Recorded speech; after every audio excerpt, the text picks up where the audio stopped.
It's a pleasure tonight to have Mark Titchener giving his presentation, The Simple Climate Model of the Earth's Surface Temperature Response to Greenhouse Gas Emissions. Mark's had a very interesting background studying, working and teaching in the USA, the UK, Germany, and also in a small country in the South Pacific, New Zealand. Yeah, sorry, yeah, right. And he's been really involved in trying to do stuff about climate, and he's been to demonstrations, and he's met up a couple of times with Mark England, the chief executive of Genesis, to try and push Mark England to do something without really any success. And then he got into creating, he'd done work before on how to do these dynamic models, and he got into doing this model about what climate change is likely to do. So I'll hand over to Mark. We'll have questions and discussion at the end, but I guess if you got anything serious, you can possibly put it in the chat box or whatever. Okay, you're right to take off, Mark. So I'll share screen at this point, correct? Okay. And I probably would like to get rid of the display of other people here. There's a way of doing that. Hide. No video. There we go. Okay, so as Peter suggested, I'm going to go straight to my presentation screen. I'm going to try and convey to you this simple climate model, which is really, you will see, it's a naive, if you like, model about how the surface temperature of the Earth responds to our emissions, our growing emissions. But what I've done here is I've chosen a particular analog computing paradigm to try and do this. And I think that this is a great way to come to understand the dynamics that you're dealing with. And in the process of exploring this model, I feel I've come to understand where we're likely to be in relation to the 1.52 degree Paris limits. It's not a cheerful conclusion, so I warn you. And we start obviously with the Keeling curve. This will be known to all of you. It's a graph which wasn't terribly well known until I think the 2006 Inconvenient Truth movie that came out. I first met this graph in the late 70s, early 80s, working with a group in the States where we were involved in researching upper atmosphere chemistry, principally the ozone depletion. And a young PhD student by the name of Ralph Keeling joined the group and talked about his father's work, which, as you can see, began this very detailed and precise measurement of CO2, atmospheric concentrations of CO2 starting in 1958. Taking a leaf out of Bill Rees's presentations, I've embellished the graph, really showing that there's been quite a lot of concern, growing concern, about where these emissions are going. And I've added one or two other features as well. We, of course, had the population bomb by Ehrlich. It's 1968. So limits to growth are very, I think, influential treatise, if you like, looking at really the problems of the structure of our capitalist system, which has been mentioned before already. But then, of course, getting on to the climate concerns, you can see that, and it's very evident to all of us already, that how much success all of this concern has had in terms of turning this around. I think the thing that's missing about a graph like this is the sense of what's the bigger picture. You know, I mean, as we go forward up this with the various COP meetings, we're being told by our leaders, by our politicians, it's urgent, we mustn't lose a moment. We have declared a climate emergency, but in fact, it all seems to be pretty steadily accelerating up off the top there. how much time have we really got? And this was the question which was bothering me. And in fact, I went to Jeff's talk in 2016, I think he says it was. And that probably prompted me, I think, to start looking at plotting a few graphs for myself. So pulling down the data from NASA for the Keeling data, popping it onto a small computer and making a fit, you get a curve that comes out of here. And it's quite an interesting exercise. It's particularly disturbing to look at how steeply this could rise. Of course, this is really just presuming that we're going to continue on up the trajectory without really changing much of what we do. It's interesting that the form of the equation has one or two numbers that pop out. The offset, 257 parts per million, which is actually a bit on the low side from the historic data. But of course, we know there's no real reason to believe that this should be an exponential curve. It just happens to be. There are obviously reasons why it's closely fitting to an exponential. But if we just continue on that for a moment, there are two other numbers that pop out of this. First of all, when x in years is about 1712, this goes to 0. This is really, in a sense, you can think of this as being the origin of this exponential. And it's rather interesting. It happens to coincide with Newcomen's steam engine. So we can sort of see that this is evidence, if you like, of a fairly singular process or event in terms of the uptick in emissions. It's pretty compelling evidence for the fact that this is all about the burning of fossil fuels and so on. It's not a proof. The other interesting number that pops out of this is, of course, the coefficient to this, which translates into a 1.6% per annum growth, which is if you ignore the baseline of the curve here, is a 45-year doubling. So that's a bit frightening, but it also starts to tell you something about how we're going in the future. And of course, 45 years is a fair whack, but not so much of a person's lifetime. We expect to see quite a lot of change in this coming few decades. The other interesting feature of this, and it was fairly common knowledge or commonly being bandied about, that a doubling of CO2 would essentially raise the Earth's surface temperature by about 3 degrees. Of course, there's a lot of debate about this and precisely what that figure should be, but it seems to be widely recognized as being about right. So, of course, with this graph, armed with this graph, of course, I think this was about 2017. It was about the time that Mark England announced that they had decided not to close. I think Huntly was supposed to close in 2018, or to shut down its coal burning in 2018. And he announced that they were going to continue with the Huntly Power Station. And so with this graph, I decided to write to Megan Woods and ask her a few questions. And the first question was, at what level of CO2 would she feel compelled to intervene and close Huntly? And really, because I wasn't sure whether she would have the same picture in mind about how this was all going forward, I further out. You're still able to hear me there? Yes. Yep. Yes, okay. Yes. So I asked a second question, which was, when did she think that we would reach that level? And the third question was, what temperature did you think was going to correspond to that particular temperature?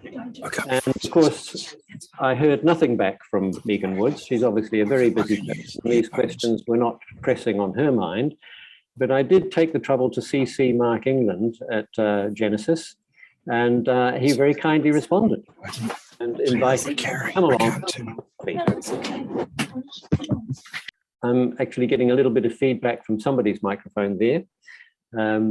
Okay, so I met with Mark England, and he was very open to discussing where Genesis was at, and I thought he was very open to continuing with the conversation, and I continued to write to him. And you can see this is about a year afterwards. He said, "You send me an email almost every 2 weeks." It's a very one-sided correspondence, I found.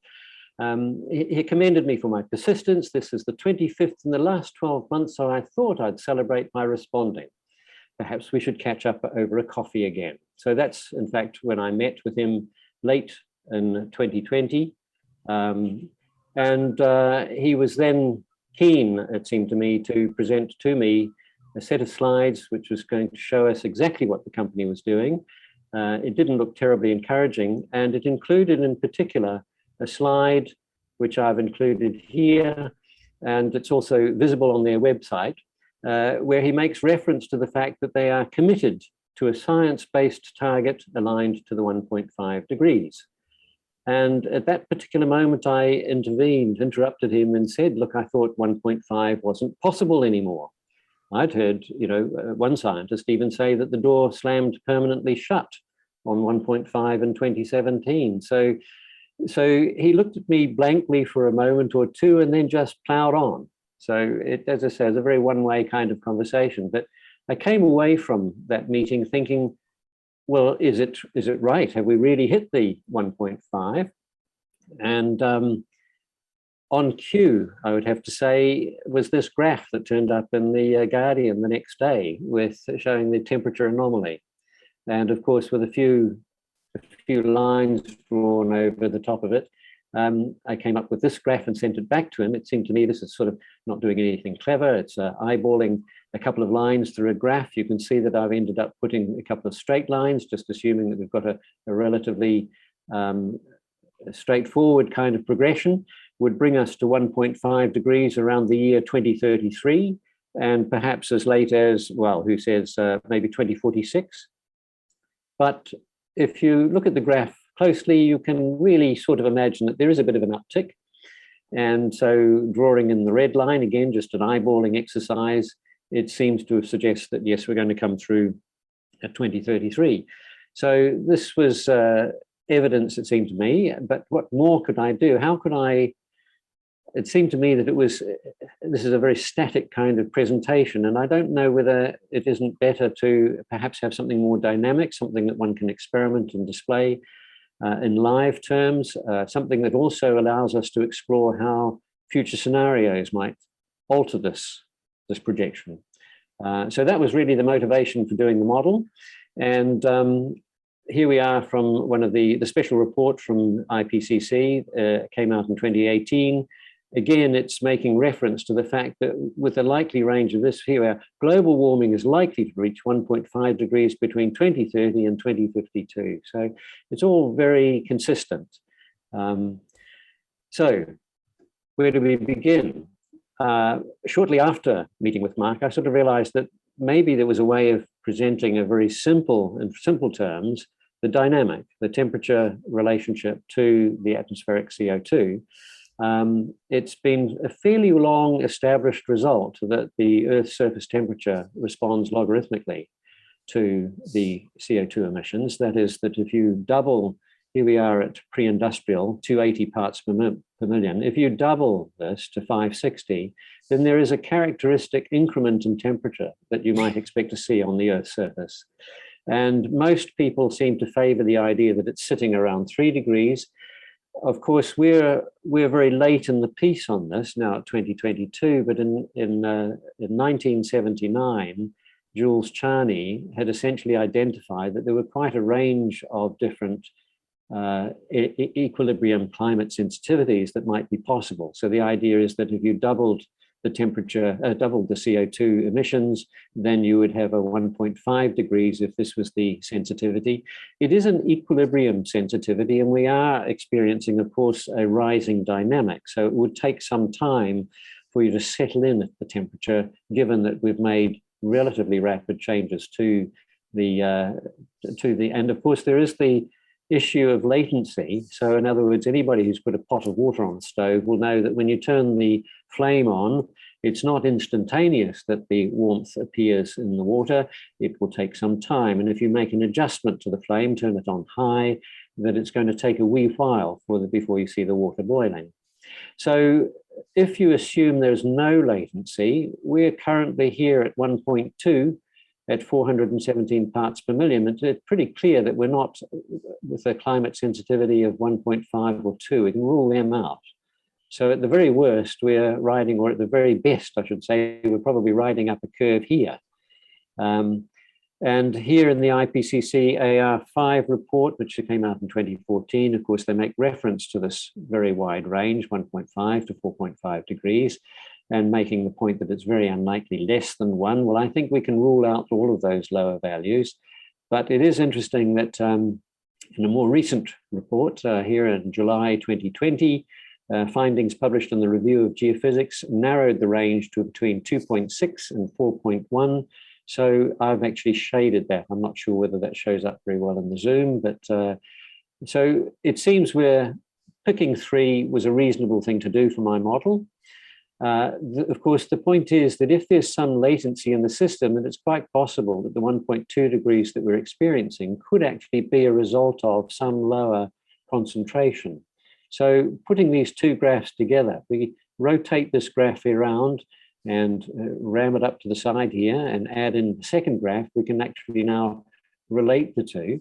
Here's our temperature sensitivity up the side here. We're at 1.2 degrees currently. We're at 417 parts per million.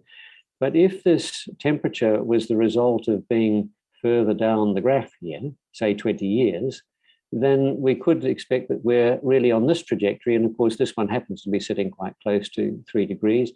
And as we ride up here, which we will, because it will just take time, but since we're at 417, that must mean we are going to arrive somewhere up here. We would cross, obviously, the 1.5 degrees and finally settle in at about 1.7 degrees on that particular assumption. Now, James Hansen has suggested that this latency is somewhere between 25 and 50 years.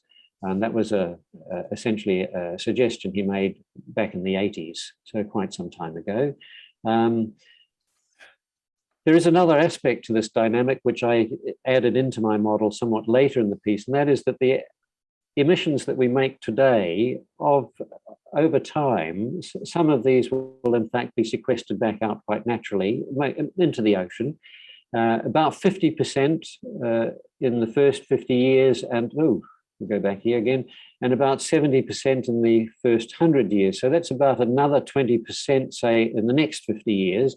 You can see that this is a relatively, this is essentially an exponential kind of process. And in fact, many modelers have found that if you just simply replace this rather complex description here with a simple per annum absorption rate, you get a fairly reasonable result. And that's what I've done in my model. So let's go and have a look at the model. Let's see if we can bring that up. Now, this model, I don't know how it's going to show. Oh, we've gone the wrong way. Let's go again.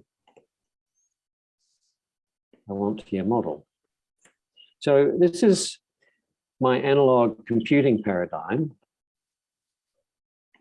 and I don't quite understand what it's doing. It's taking a bit of time. Maybe Zoom has slowed it down here. I'm not sure. So this is what we're really looking at here in this screen is the front interface to a dynamical machine. An analog computer, most people aren't terribly familiar with analog computers these days. It was something that disappeared around the 1970s. And when I was a boy, but I saw 1 or 2 of them were around. It was actually an interesting technology, and I feel sad that we've lost this. There are certain attributes to the analog computing paradigm that I think are desirable if you're looking at modeling and playing around with systems. One is that they are essentially an interactive environment, one where even the program itself is a live circuit. It's, in this case here, it's a virtual circuit. If we actually look at the machine here, now I have no idea what Zoom does here. You should be able to see that there are some numbers changing on the screen. These are all of the nodes, the points in the circuit which are accessible and which you can look at the values that are being calculated. So the machine is running live. It's like an electrical circuit. It's running live all the time. And this means that you have, in effect, an environment which you can play with it live. You can change the circuit while it's live and so on. Now, what's the screen here is the scope showing us. This curve here is referenced to the axis on the left here is in parts per million. This curve, if I just play with this just briefly to show you, the feature of an analog computer is that you're given lots of potentiometers to play with. And what we're doing here is essentially choosing a fit. The data that's showing up here is the Mauna Loa data. And I've got that essentially being replayed onto the screen repeatedly so that we can see it. And what we're doing is choosing a fit. Because we're starting off at 280 parts per million, we don't actually get quite such a good fit as I got in the first graph, but that's okay. This display on the right here, I'm hoping you can see. I'm not quite sure if it's being obscured by certain other zoom things. This screen is a digital output of the values on the computer corresponding to where this cursor is sitting. And we can move the cursor around, so we can read off the various values on the screen there. Now, as you would expect with such a model, you want to have the chance to play with these and to determine values here. You also want to calibrate your model to real data. So here is a case in point where I've just scripted this because it's too difficult to work with the sliders in a live presentation, but you can see that this little CO2 slider is being moved around according to the script and will settle out at a value which approximately represents the measured data for the atmospheric CO2. So there's our first bit of the model. The next part of the model here that we want to look at is the temperature. Now, the temperature, as I have suggested, is there's the NASA data. The temperature is a logarithmic function of the concentration of CO2, but there's also, we have to build into our model some aspect of delay. And so that's what I'm doing there. I'm using an exponential filter, in fact, to create the sense of a delay here, and we'll see a bit more of that later. If I were to alter the curve, so let's pretend we make some adjustments to this. It's a bit hard to do, especially with zoom interfering with the speed of this. I think you can already see that where we've got a peak now by moderating our emissions, a peak in the emissions, the atmospheric emissions, but there is a somewhat of a delay between the peak that occurs in the temperature and the peak that's occurring here. And that's part of the latency that we would expect to see. And if you fit the data here, as I have, you'll see that this delay seems to be of the order of 20-25 years. And that's depending on just exactly how you fit. There are a few limitations in this simple model. One that I should mention immediately is that we're only looking at CO2. And the temperature here, we're in fact computing as a function of CO2 when we know that in fact it's also being modulated by other greenhouse gases, methane, NOx, and so on. The temperature data that we've got from NASA, of course, is responsive to the whole of the set of greenhouse gases. And by fitting the CO2 data to this, we don't get an exact fit. We are a little bit high down here. I would have said that the real data seems to be rising somewhat faster than we get with our model, which suggests that any kind of projection that we get from the model here is likely to be a conservative and underestimate of the temperatures that we're going to see. So there's one other aspect to all of this that's of real interest, and that is looking at the per annum emissions. Now, the temperature, I should say, the scale for the temperature is over here on the right. The per annum emissions here is up on the left. It's this black scale here. This is essentially the slope, if you like, of the blue curve, the rate at which we pump emissions into the atmosphere. And this is the cumulative total, the integration of this input. Excepting for the fact that, of course, in this particular curve here, we're accounting also for the fact that there's a natural sequestration rate back out of the atmosphere into the ocean. Now, one of the things that we've also done here is that we've calibrated, first of all, this curve here with I can calibrate the annual emissions. So this curve here is able to be moved up and down.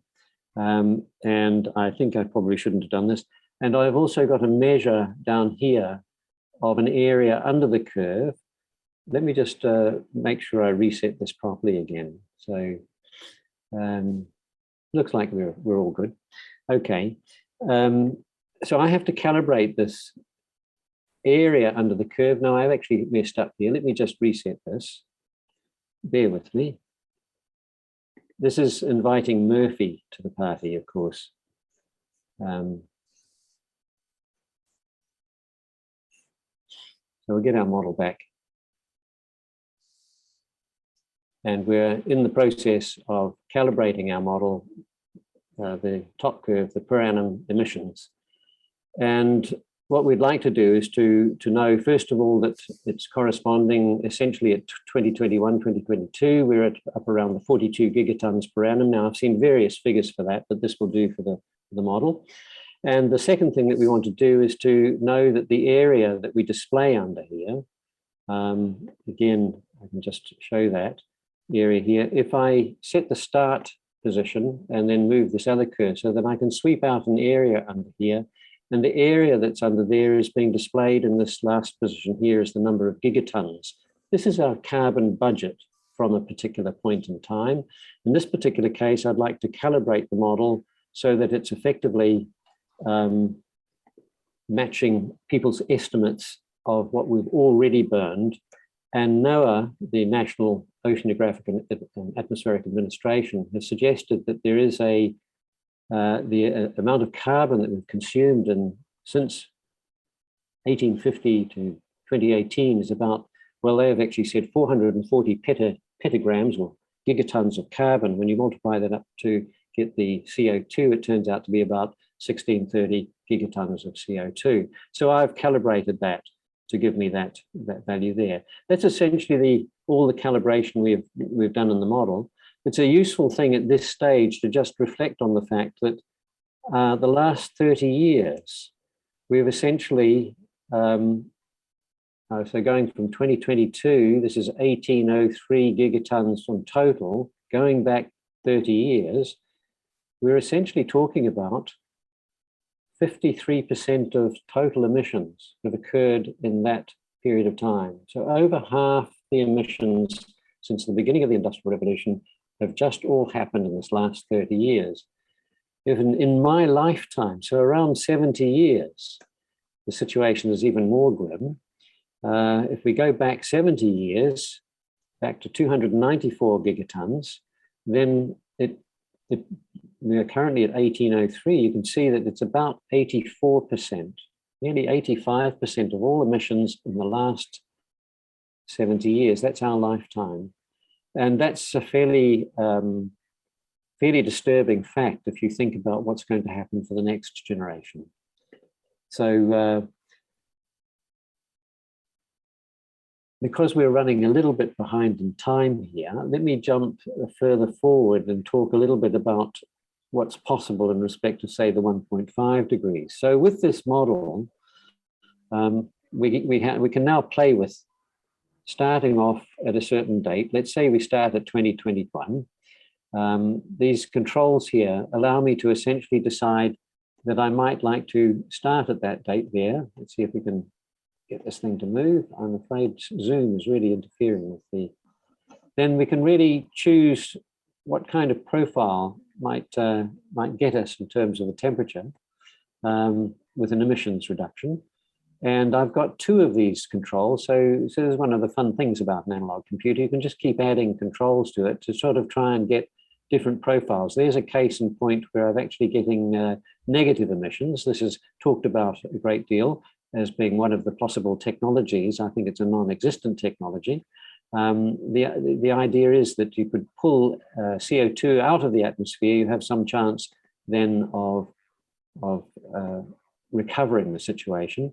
If I move the cursor forward, the area, the carbon budget corresponding to this is then displayed over on the right here. So you can see that if we just move forward towards the crossing point there, 604 gigatons, but we'd have to start pulling CO2 out of the atmosphere to get back to temperatures where we were before. Now I've put in a couple of scenarios here, just scripted them in as options to get us there quickly without too much of a fiddle. In this particular case here, as a 1.5, see, this is really, I guess we've got 2020, 2040, 2050, or I'm actually 2047. You can see we're managing to stay within the 1.5 with a pretty steep exponential, per annum reduction in our carbon emission. I think this is the only way to really try and consider doing reductions. Most people are using some sort of linear reduction and so on. This corresponds to about a 15% per annum reduction, and for about the next 30 years. And there, the budget you can see is a total of 187 gigatons. So that's this area that's blocked out there. This is not much, and this is the global. Is it possible? Is it feasible? I think it's probably stretching it a little bit, and none of the nationally determined contributions, I think, come anywhere close to this kind of level of reduction. I have questioned whether this model could at all be reasonable in what it's doing, and it turns out there are quite a number of other models out there. There's one at MIT, it's called Sea Roads Interactive, and you can enter in different scenarios into that. It's a more complicated model, but essentially it shows pretty much the same thing. We're very likely to end up going through the 1.5 degrees, irrespective of what we do, simply because we're not going to really achieve this, and most of the scenarios that we're going to embark upon are worse. So just going through there, that was a peak at 2047, but here the peak emissions was at 2030. So you can see that there appears to be something like a 17-year delay in the way that I've set up things there. This is actually a slightly different budget from what I first showed. I've actually eased it up a little bit. This is more or less dropping to 50% by 2030, which is, I think, what people have been talking about, saying we have to do to stay within 1.5. But you can see actually already this is taking us beyond 1.5. We'll actually cross 1.5 around 2032, and we will rise to approximately 1.7 degrees. And I think this is, it's tough. We can't stay within the 1.5. Of course, this is certainly still well within the 2 degrees.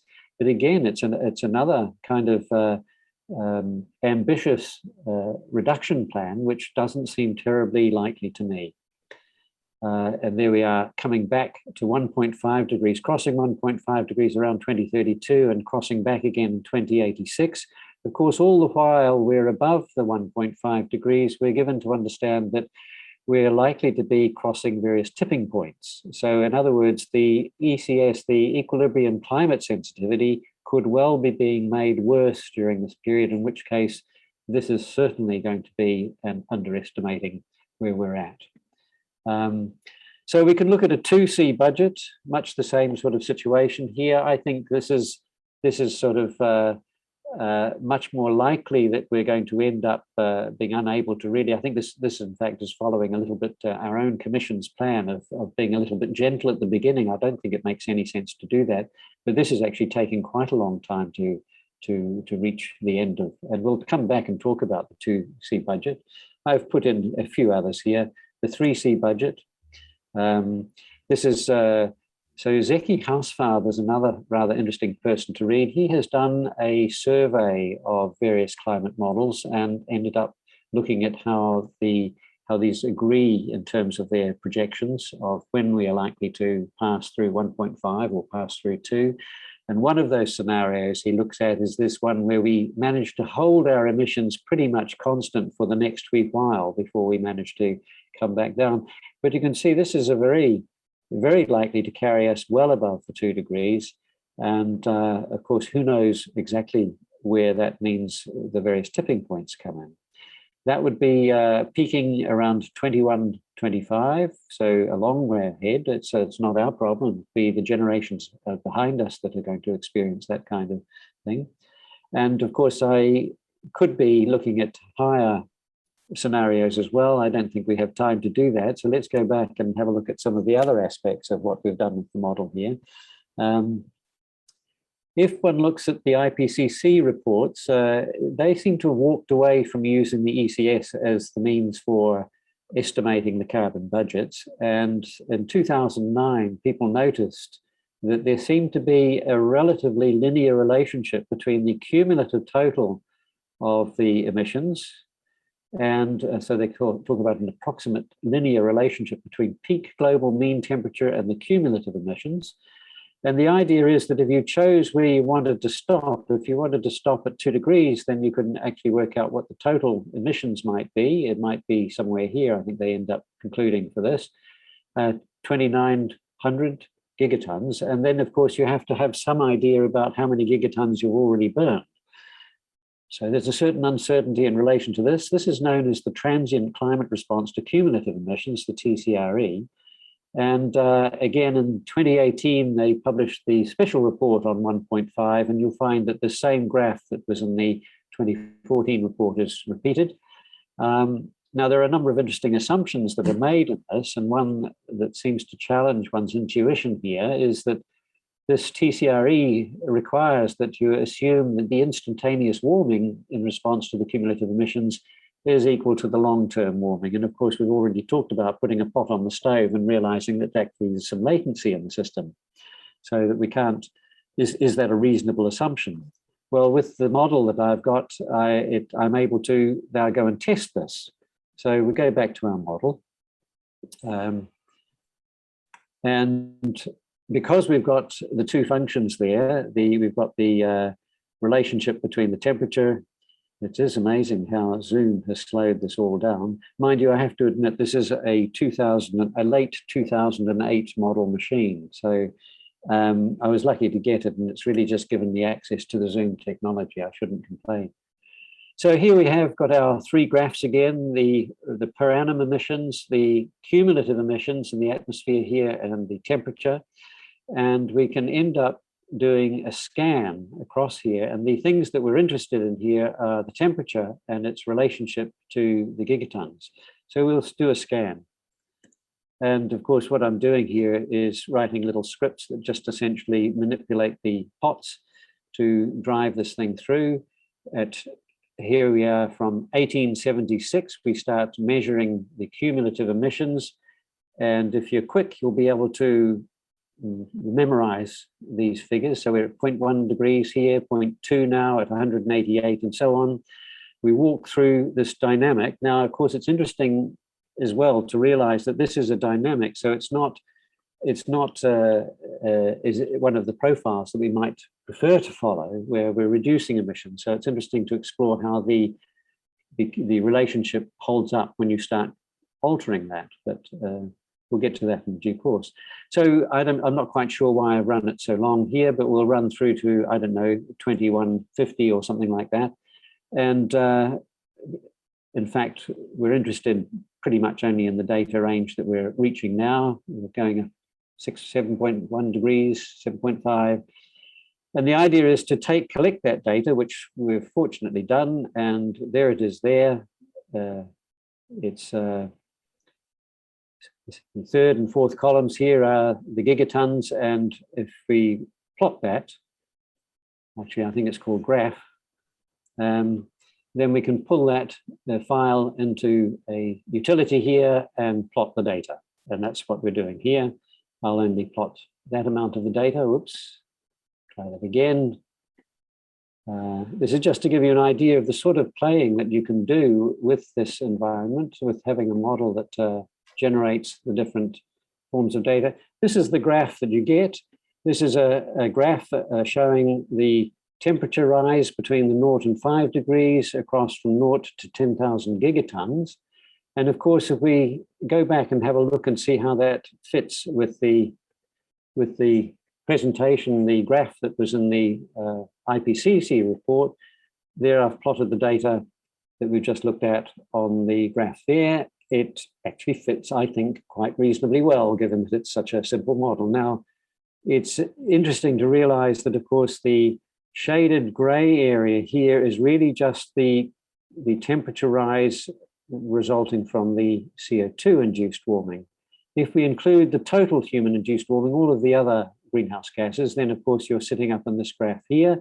It's not surprising, therefore, that my data is sitting high, because we're really only responding to the CO2-induced data, but we have calibrated our machine to our model to data which is rising in response to the total human-induced warming. So that would explain somewhat why we're up here. We're also sitting a bit high down here, but I think you'll remember that we noted that the assumption that we have an exponential fit to the real data, it's only an approximation, and in fact it was a somewhat poor approximation in the lower temperature region there. So that's why we're seeing that there. But you can see that the ECS, the logarithmic sensitivity, is really what's giving rise to this kind of curved nature. It's not really linear, and it gives some explanation to why this graph exists. I suppose the other thing that we can point out here is that in accordance with the ARC, the IPCC observations, they're saying that if we wanted to stop at 1.5 degrees, we would in fact have to probably limit ourselves to something like, what is it, 2300 gigatons, or at 2 degrees at 2900 gigatons. Now, if we were to stop suddenly, in other words, if we were really to be successful in reducing our emissions immediately, the latency is obviously going to show up. And that's, I'll go back again here. That's in fact what you get when you look at that sudden stop, where you cease to add to the cumulative emissions here, but the temperature continues to rise. It rises probably about 0.2 or 0.3 of a degree. And then, of course, it falls as the CO2 is naturally sequestered out of the atmosphere. Hansen had identified that this warming in the pipeline could be of the order of 0.6 degrees. We're seeing only about 0.2, 0.3. If you look at a process, we had a response to a 2-degree limit, in which we were really taking a bit more time to reduce our emissions, then you find that this time that you take to respond, if it's of the order of the latency itself, tends to in fact blur or mask the fact that you would rise. And so you can see that here we've got it rising up to 2 degrees. This would be a case where we are spending the time from 2030 through to nearly 2130, 95 years above the 1.5 degrees. And we'd be sitting in this danger period where presumably various other tipping points might be crossed. And we'd be sitting up at 2 degrees for, well, around 30 odd years. So this is rather disturbing in terms of the fuller picture. And I simply make the point here that here's the 2,900 gigatons that we saw for staying below the 2 degrees, which they say leaves about, I think we've had 1,900 or so to 2011. This leaves about 1,000 gigatons since 2011. Our model is suggesting that from 2021, 2022, we've got of something of that order. You can see that there's a correspondence, but each method is fraught by the fact that there are a range of uncertainties, and how well you can determine values leaves you open to, in fact, the risks. One of the disturbing aspects of all of this is that even though this might be our current budget to stay below 2 degrees, we have reserves of anywhere from 4 to 7 times that. And whether we can persuade people to leave this in the ground, I don't know. So in summary, these are a number of the scenarios that we might have considered. I think it's important to point out that while we talk all the time about reducing our emissions, the annual emissions really are a proxy for the global rates of energy consumption. And it has to be said, and Bill Rees points out the fact that even if you, and Hagens as well, if you actually look and see what renewables are doing for you, they haven't offset a single drop of oil to date. So even though we've got double-digit growth in renewables, it's actually not showing up. Our growth in the fossil fuels is continuing at a rate that it completely swamps anything that's going on in the renewable area. Whether we could really, so if you're looking at a graph like this, you have to say this is really representing what we have to do in terms of cutting our energy consumption. And I don't see anybody willing to reduce their energy consumption at this kind of 15% per annum compound rate for the next 30 years. And I don't see renewables as ever having the chance to replace the fossil fuel consumption rates. Even if you assume very aggressive doubling of, the doubling times of the renewable sources. There's some question about whether or not you could ever really get away from using fossil fuels to create those options. Here's the 1.7 option. Here are the various global budgets. They're very small, 420 gigatons. This is about 10 years worth at the current rates of 40 odd gigatons per annum. And the 2 degrees, what chance have we got of staying below the 2 degrees? And I think none of this is terribly realistic in the sense that we've got companies, we've got a business model, we've got this capitalist system, this neoliberal thinking that people have that really means that the money is more important somehow, that we really have to keep going after those energy sources. And I think it's much more likely that we're going to follow something like this sort of path, where Huygens talks about the carbon pulse, this geological, this once in a geological lifetime event where we exhaust all of the fossil fuels. Now, the reason why as you climb up here, the reason why you come back down again is, of course, we've had all of the easy fossil fuels. We managed to squander those in all sorts of ways, build our civilization, of course, on the back of this.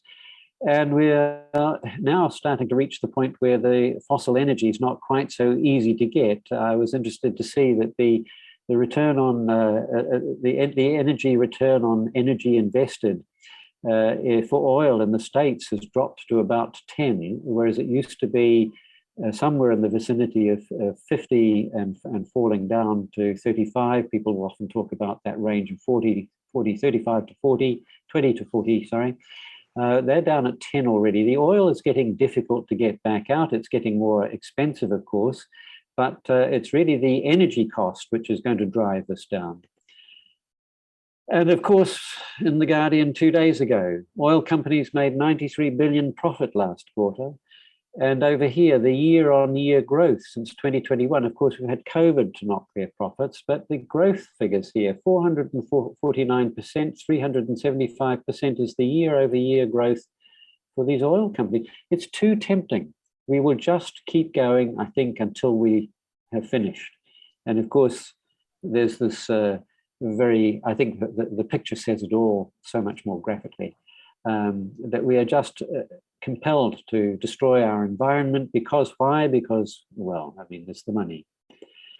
And there's been quite a lot of work done by others, I think, to really tie it all together. Tim Garrett has really done some very interesting work, I think, in looking to see how the GDP ties in with our energy growth. And he really has ended up showing, I think, a quite compelling argument that our civilization is really like a heat engine. And of course, its growth has been absolutely dependent on, and the growth measured in the GDP here has been absolutely dependent on the cheap availability of this abundant fossil fuel, but this is not going to continue forever. The finance people like to think that the GDP is somehow a product of their activity, but I have a feeling that Huygens has got it right in suggesting that the finance world has somehow left reality. But the other problem that we're faced with is the population. And it's very clear that that the population spent a very, for the large period of time that we've been on this planet as a species, we've actually had very little growth. Rees points out that it's really the current last seven generations who have appreciated this growth. We've come to expect that this growth is normal, but it's actually the most abnormal period in all of our time here on the planet. We're currently probably nudging about 8 billion. And it's, as I say, it's sort of interesting to reflect on the fact that in the 1960s, at the time when the Keeling curve was begun, the population was only around 3 billion. So we've added about 5 billion, and this obviously explains some aspect of the growth in demand for this fossil energy. But also, I think we've ended up with a societal structure which also has compounded this. It turns out that most people on the planet are not accessing this energy. It's the elite, the moneyed elite, of course, who are doing this. So this is a very difficult problem. And the real question is, how high will we go? And I think Rees has really spent quite a bit of time trying to analyze that we're obviously going to crash. But which of these curves will turn over first is hard to know, and which one's going to bring down the others. I can't convince myself that the population, we've got about 300,000 new mouths to feed arriving on the planet every day. I can't see that the biological process is going to stop. So the only other way this curve here can crash is if the mortality rate increases dramatically. And we had a very interesting experiment with COVID to see that that's not going to do very much. The 15 odd million people that have died as a result of COVID is really amounts to about a month and a half of new arrivals on the planet. So we've made up for all that loss really just in the last month and a half. So it's a difficult picture to see how to move forward if we don't have a plan for degrowth, a plan for a way to reduce our energy consumption. And instead of building on this idea that we're going to have a transition to renewables, this is a false delusion, if you like, I can't see that we're going to have anything other than nature impose it upon us. And it's kind of a confronting note to conclude on. However, having said that, I'm reminded of Tom Lehrer, who, with his very witty but sort of black humor, would finish up with his concerts with a more rousing tune, something that everybody could get involved with. And he finishes up in 1967 in one of his concerts with "We will all go together when we go."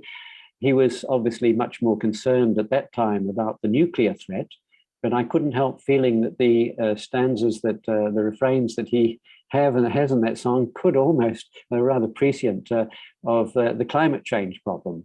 And we will all go together when we go, what a comforting fact that is to know, universal bereavement and inspiring achievement. Yes, we'll all go together when we go. We'll all fry together when we fry. We'll be French fried potatoes by and by, and so on. And of course, in this last stanza, it's quite telling that he finally concludes that when we all bake together, nearly 3 billion hunks of well-done steak, well, of course, that 3 billion has increased by another 5. So that's really it from me. And I should drop back to answer any questions if there are any. But I hope that's been of some interest to you. And thank you. Well, thanks a lot, Mark. It's very complicated taking in all those graphs. But if anyone's got comments or questions or whatever. I think the obvious question, if I can jump in here, is how long have we got? And I'm afraid I can't answer that one. But it seems to me that these next several decades are pretty important. Could I ask, Mark, having done all that work, when do you think, in your best guesstimate, we're going to get to 1.5 and then to 2? I think the 1.5 is pretty well set in concrete. And I would have said 2032, 2033 are the dates that I've got. And I'm hoping to hang around long enough to confirm whether my model makes sense. But you'll actually find there's a lot of agreement out there. Zeki Housefather has a particular article which I recommend in Carbon Brief. When I did my model, it was, as I say, pretty confronting to sort of realize that this was so soon and that we were really unable to really change that trajectory. And I thought, what are other people saying about this? So it was interesting for me to go out on the web and explore around. And as I say, in Carbon Brief, I think done several years ago, quite an interesting and a number of conclusions. And it's in agreement. I actually I used this model in my submission to the Climate Commission, who obviously paid no attention whatsoever to it, but then sent the submission to various other people. And one of the things that, as Peter said, I've been trying to engage the electricity industry in this issue, because I don't think they're being at all realistic about their planning.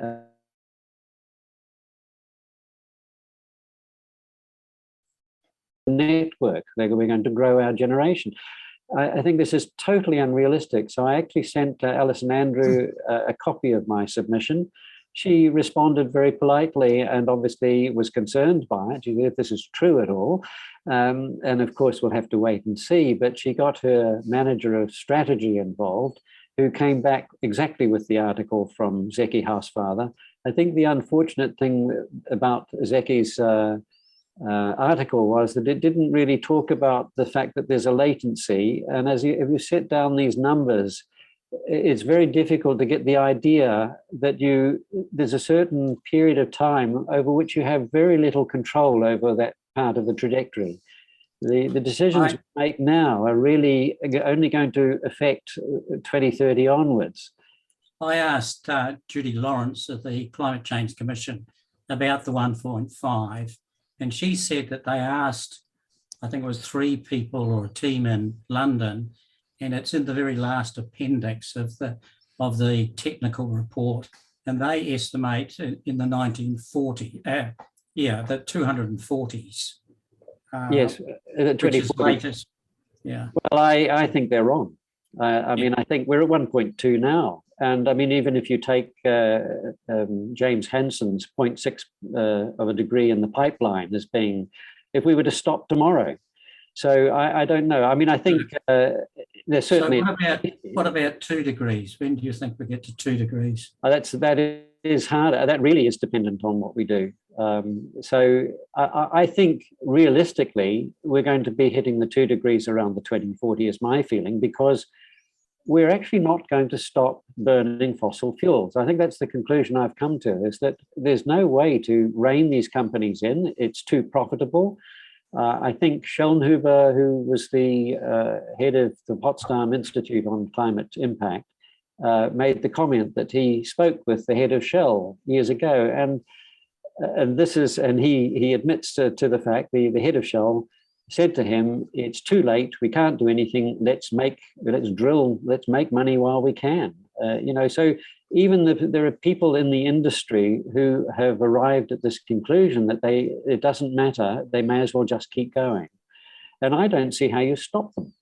And we've got 8 billion people. If we had Dennis Meadows makes the point that if we'd started in 1970, we had a chance, but we've now got another 5 billion, and a lot of these people don't care. They don't know, they're ignorant. I mean, there's a lot of stupidity around, and we've got more stupid people on the planet than we had then. How do you cope with that? I don't know. So I'm really quite pessimistic about when we go through. I think these are scenarios. I mean, the model is I think, conservative. Well, let's wait and see what shows up, how conservative it is, how much it's underestimating the temperature rise. I think we're seeing things rise more quickly than people expected. There are often articles saying that the scientists are surprised by the speed at which they're seeing new change. Now, Steve, you raised something, didn't you? You need to be unmuted.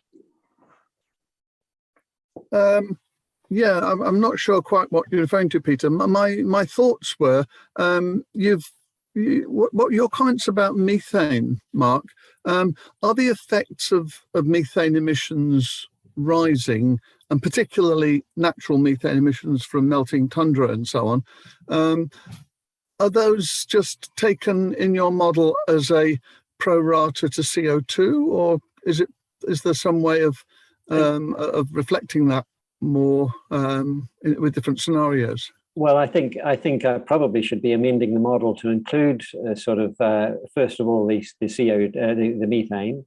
I mean, I think the way people are talking about the methane hydrates essentially that these are still a part of a tipping point we may or may not have crossed yet, and I don't know. I mean, there's obviously effects that are going to be brought on by these higher temperatures, which I just haven't anticipated here at all.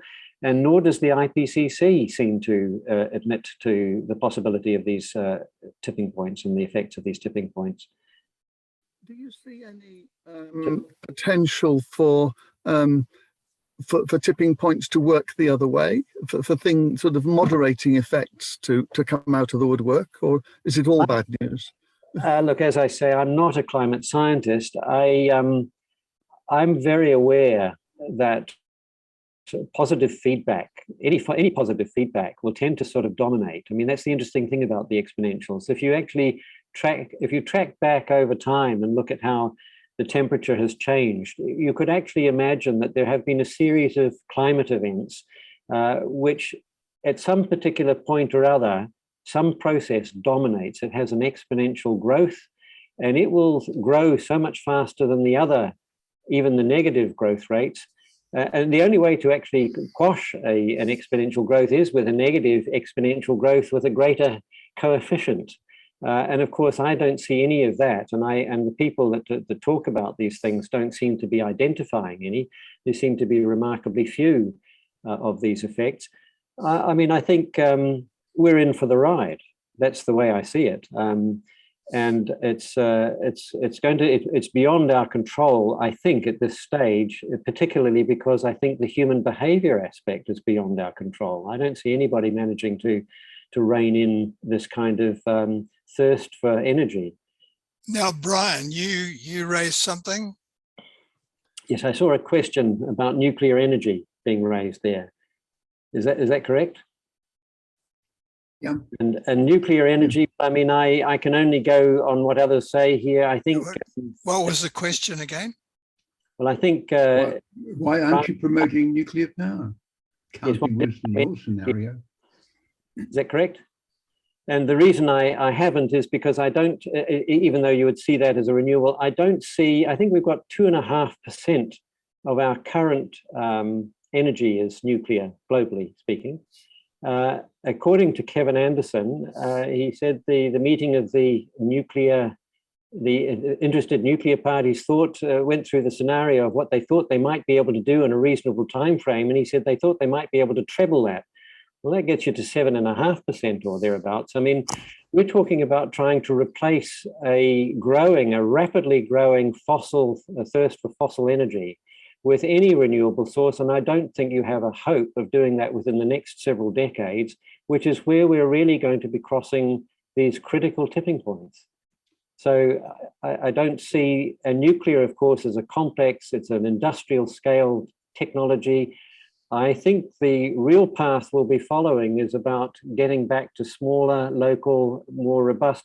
I really believe the future is about horses and human power. I don't think we're going to have much electricity around. There might be the odd water wheel. I think we're heading back to where we were before the Industrial Revolution, before we had as we run out of the fossil energy. That's my sense of it. How did the world survive in the days of the dinosaurs when CO2 was greater than 1,000 parts per million? Well, I think It's hotter. yes, it was certainly a lot hotter, and I think there are very interesting processes that people have essentially theorized and documented. The Azolla event, for example, I think brought the atmospheric CO2 down from about 3,200 parts per million to about 800 parts per million, but it took about 800,000 years to do that. And in blooming, it created all of a large fossil reservoir of energy, which we've now released or are releasing. And I think the whole point about that is that we've got a rate of change here now, which is something of the order of 1,000 or 2,000 times faster than the Azolla did it, and that was done on a pretty big scale. How can you tell? Because we can't tell what the rate of change was in the past. No, these are just don't show. people have made. They Yes. show the average, but they don't show the particular. In your presentation, Mark, you seem to dismiss the idea of a technology for removing CO2 from the atmosphere and putting it somewhere where it wouldn't cause any bother. And your figures help to quantify the scale that such an activity would have to achieve in order to solve the problem or contribute to solving the problem. Are you do you likewise dismiss the whole concept of emissions trading, of paying for emissions, as forming a basis for paying for CO2 removal and or carbon capture and storage or other technological solutions to the problem? If CO2 becomes hundreds of dollars per ton, is that going to change human behavior, or are we still? I don't see that it can. I mean, I think the other point about the money, money is the problem. The real problem is, where does money come from? And of course, it's created out of nothing by the banks. And in fact, this is the problem we've got at the moment. And I think it's identified by Huygens that the whole financial community, in printing money at the rampant rates that it has essentially left the real world. And as long as you've got an organization producing money, printing it freely like this, and it doesn't cost anything to print it, and you've got another part of the community trying to use the money as a currency in order to organize itself, doesn't make sense. And this is the problem that you've got, is that as long as new money is coming in onto the planet, it'll aggregate in the hands of the few, and those few people will keep going after the fossil energy. And so, of course, you can't stop that. So I don't see any trading, I mean, the markets and the trading solutions are what have given us climate change, in a sense. In fact, I think it's been suggested the most successful product of capitalism has been climate change. So I don't see any point in pretending that money is a worthwhile measure against which to try and the real measure, and Huygens makes this point, others have too, that the real measure is the cost in energy terms of getting energy. And that's a much more, physical quantity to work with. Money, of course, has no physical relationship. And the whole, as Tim Garrett has found out, you can find that there is a sort of a dollar relationship between our currencies and the fossil fuels that we have already garnered. So this seems to be where money's coming from, is just from, and the productive growth that we've had has just been from energy. It's the true currency that we've got. Neil, were you indicating that you had a question, or? No, you weren't. Okay. Me, Peter, me? Yeah. I was just thinking, the whole discussion we are having here is kind of pretending that we are all singing from the same song sheet, all 200 nations that we have on the planet. And my fear is that the tragedy of the commons will prevail, where a large number of nations will just not help and try reducing the output of CO2 and greenhouse gases. They will just use the money to shield themselves from the inevitable rise of the temperature. And so I would practically discard half the humanity on that ground. They just use the money rather to raise their houses and build seawalls and everything, while we spend our money trying to reduce the carbon dioxide, to reduce the global warming. And then we are sucking hind tit because we haven't used the money to shield ourselves. I agree with much of what you say there. I think that again, money is a problem. The whole way the money system that we've got is an evolved system, and it appears to work in such a way that it aggregates to the hands of very few, and the markets that we've got don't effectively distribute essential resources across the population. But the real problem is we have hit ecological overshoot. 8 billion people on this planet won't go. And we're going to find that if we can't think of a way to reduce the population, then it's just going to happen from natural causes. It's going to be a crash. It'd probably be a long train crash. It won't be a single event, but it's going to be very, very difficult for most of the planet. I mean, I don't see that we are going to have anything like a sustainable situation unless we got back to about 500 million or 1 billion. But even then, that's probably with temperatures rising now, beyond which our species is going to be able to and most other species for that matter, are going to be able to cope. Absolutely. So that habitat thing, and anybody who thinks they'll have the wealth to survive this change is forgetting that there's no such thing as being independently wealthy. They're actually dependent. Their wealth is dependent on everybody else being in the same game. But the population's only tripled since I was born, and we're only got to the stage where we need 1.5 planets to survive. Well, could I just say that it's not money as such that's the problem.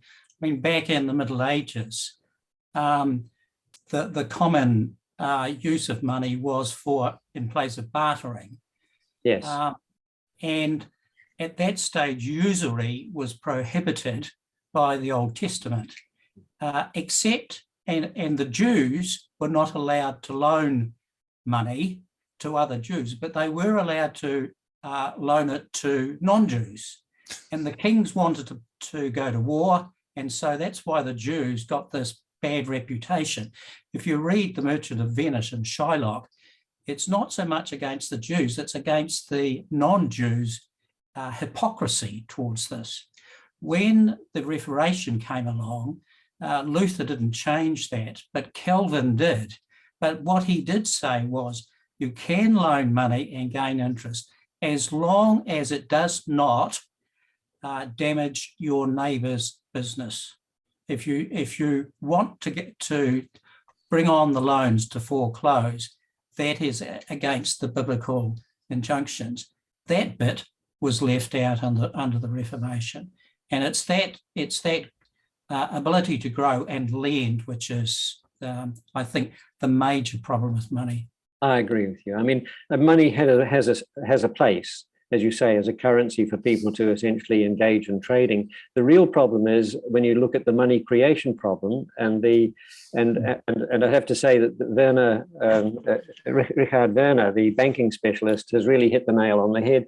If we were going to try and solve the climate problem, one place we could start is to solve the banking issue, the printing of the money, just why you are printing money. If it's being printed for the purposes of productive purposes, as opposed to for financial services, then you're in much better shape. And Richard Werner actually describes the German banking system as being an interesting alternative way. And they, for the last 200 years, have had quite a different banking operation from most of the rest of the world. We seem to have adopted the British banking model, which is very much this business of printing money. I suppose they started off printing money for trade and purposes and industrialization. But that's the nub of it, is that if you end up printing money for financial, and this includes things for property purchases and things where you're trading, when you're buying and selling things that exist, then you get inflation.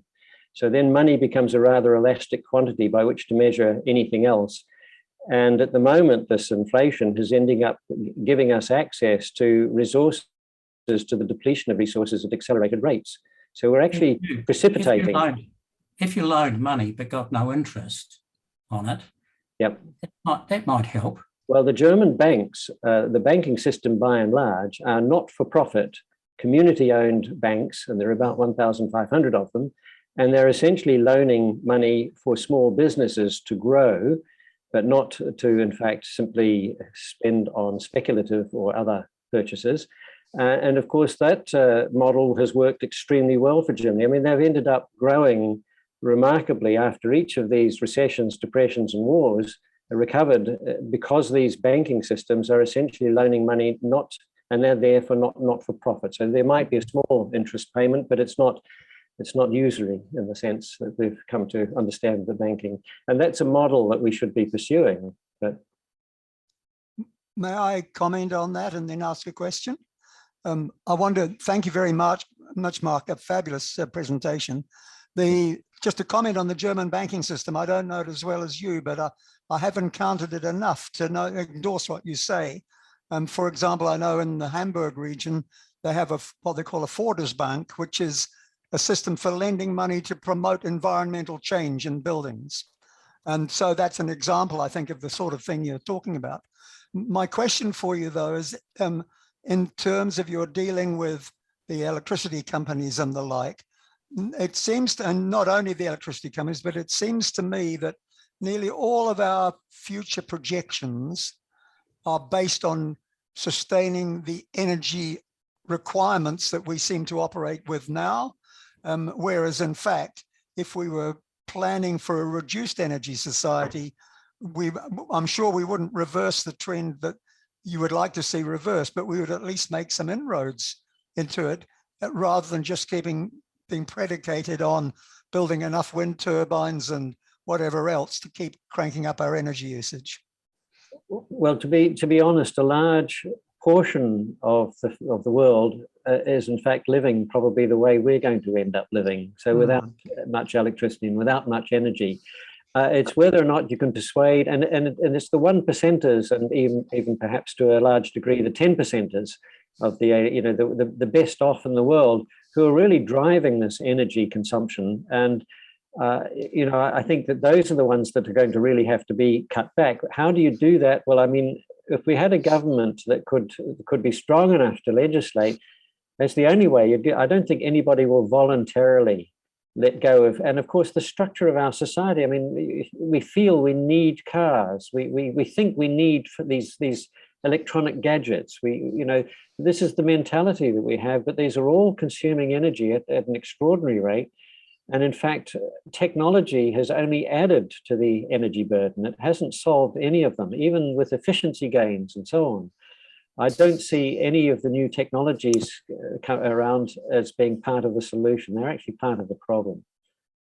I thought it was a basic human need that people should have $300 million yachts to be able to flounce around the Mediterranean.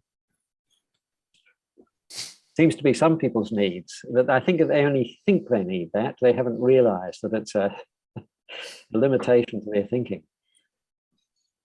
Not really. If the rich people will always be there, just as the poor will be, and my perception is that the number of the poor people will be drastically reduced because of the problems we are going to face, where you have 100% humidity and 40 degrees Celsius temperature. These people will die like flies. But then you have us in New Zealand, and we will be happily living on. Probably have a little bit less to spend because things are getting more expensive if we have to retire this coal plant and build solar instead or whatever. But I don't see the Western world to which I belong going down the drain. You don't? Well, I see it very differently from you there. I don't think, I think it's very unlikely that this civilization that we've got is going to survive the end of the century. It's going to collapse. I'm quite sure of that. You've only really got the thing that's in my mind is look at the fossil energy situation, because everything's predicated on what's available in terms of fossil fuels. And I think we're starting to see a sort of a fragmentation of even society. What does it take before society really starts turning on itself? Simply because of the inequities, the lack of availability, lack of access to energy and so on. I think COVID has really shown us just how brittle our society, our civil structures are. And that was nothing compared to what I think is coming. It's really all a question of when. It could be that some human beings will survive in the longer term. I don't know, I hope so.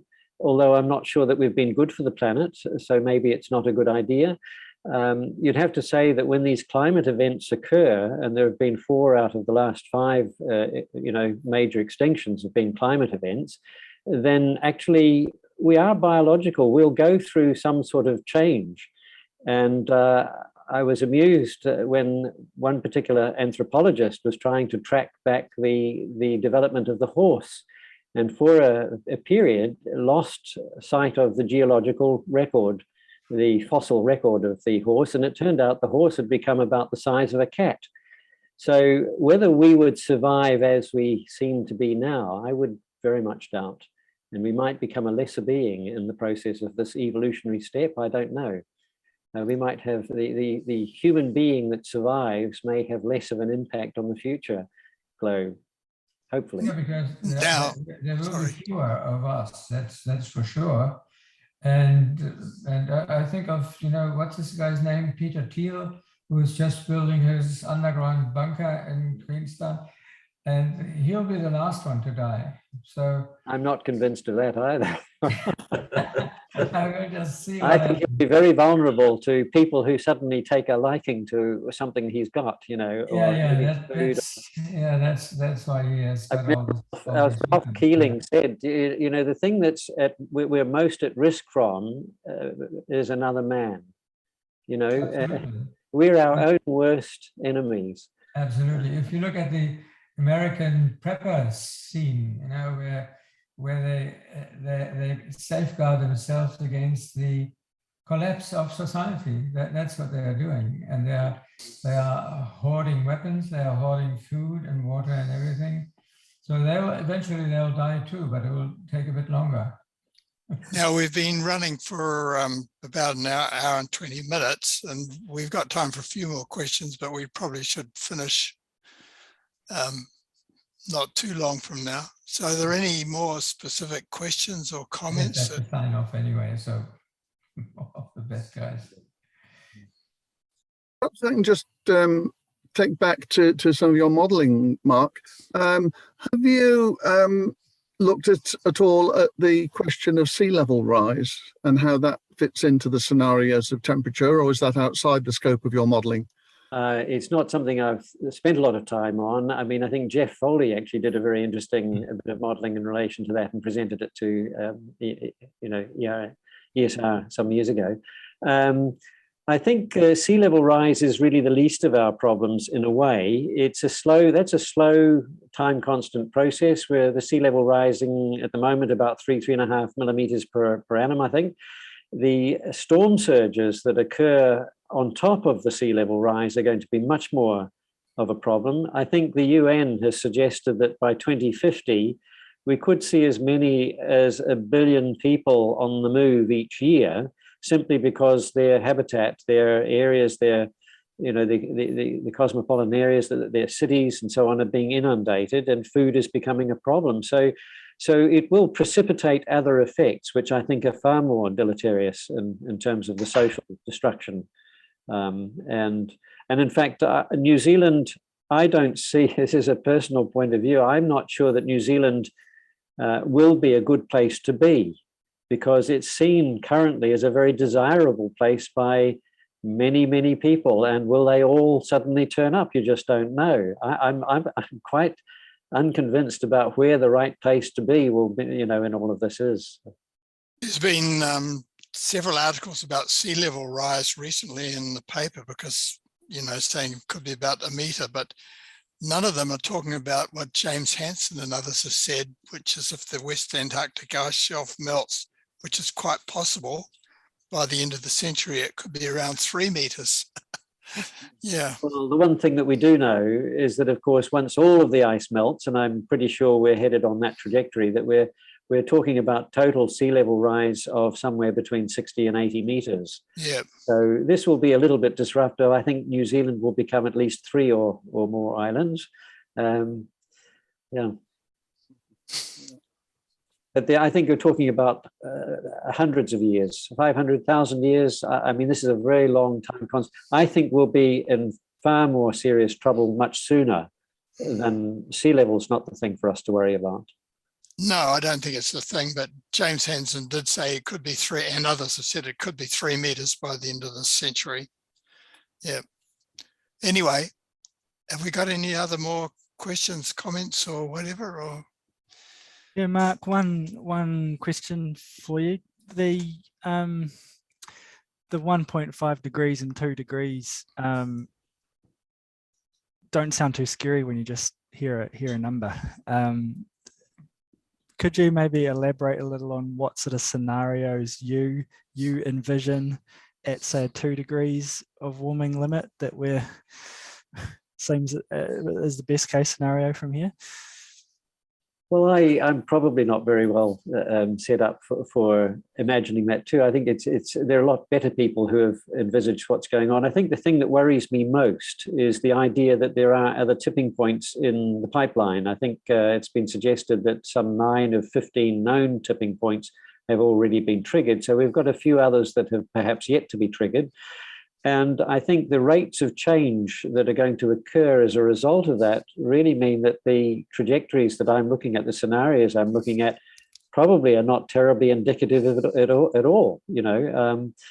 And I just imagine that we're going to see societal changes, a sort of a fracturing of society. I mean, I think it's already, we're in this period of decline. We know that our kids, our children, are not going to have it as well as we have had. Our generation perhaps has had the best of all worlds, and perhaps will be the last generation to do so. So I can only imagine that things are going to get tougher.